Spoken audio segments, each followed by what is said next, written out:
Doria Ragland texted Thomas Markle after Archie's birth, but Meghan didn't want to know. Doria Ragland texted Thomas Markle after Meghan Markle gave birth to her son Archie, but the Duchess didn't want to know if her father replied to the message, according to a biography. Archie Harrison Mountbatten Windsor turns 2 years old tomorrow. He will have spent both these birthdays in the U.S. after the Duke and Duchess of Sussex stepped down as senior royals and moved across the Atlantic early last year. It emerged yesterday that Meghan has written a children's book called The Bench about the special relationship between father and son, and it is inspired by the dynamic between Prince Harry and Archie. It is somewhat ironic that she would focus on fatherhood in her book given her estranged relationship with her own father Thomas. Harry, too, currently has a strained relationship with his father Prince Charles, especially after his and Meghan's interview with Oprah Winfrey. Meghan's relationship with her father became so difficult that she did not even want to contact him after Archie was born on May 6, 2019. However, she did want him to know before it was officially announced, so she asked her mother Doria to tell him. That said, she told her mother she did not want to know whether he replied or what he said back. In the 2020 book Finding Freedom, co-authors Omid Scobie and Carolyn Durand wrote, Doria messaged Thomas with the news, which Meghan had asked her to. The new mother did not want him to find out after the rest of the world. But she didn't want to know whether her father replied to her mother's text.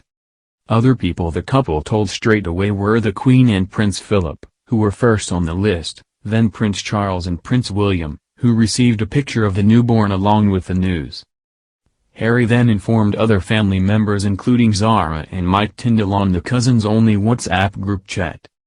The Duke of Sussex also made sure he told Princess Diana's family his aunts Lady Sarah McCorquodale and Lady Jane Fellows, and his uncle Earl Charles Spencer.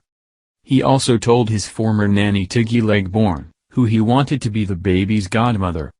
Finally, Harry informed palace aides like Sarah Latham, their head of communications, just as they were leaving to return to Frogmore Cottage in Windsor.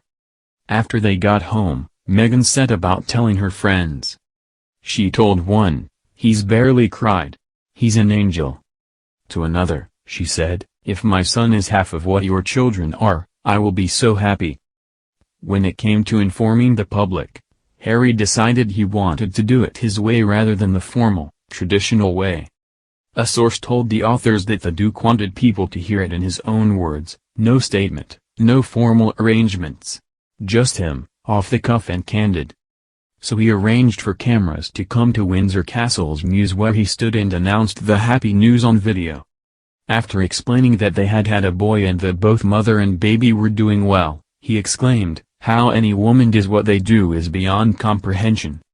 Meghan is now pregnant with the couple's second child, who is a girl and is due in the summer.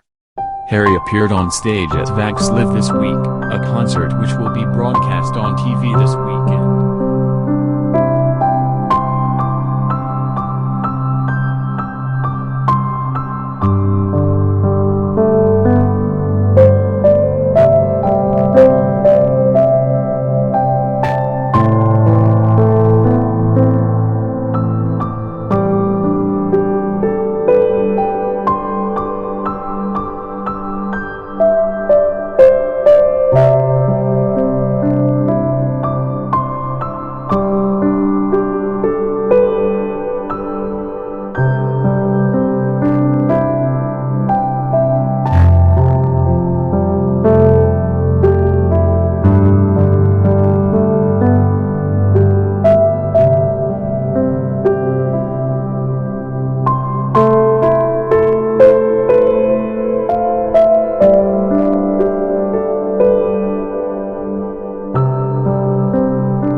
that they had had a boy and that both mother and baby were doing well. He exclaimed, "How any woman does what they do is beyond comprehension."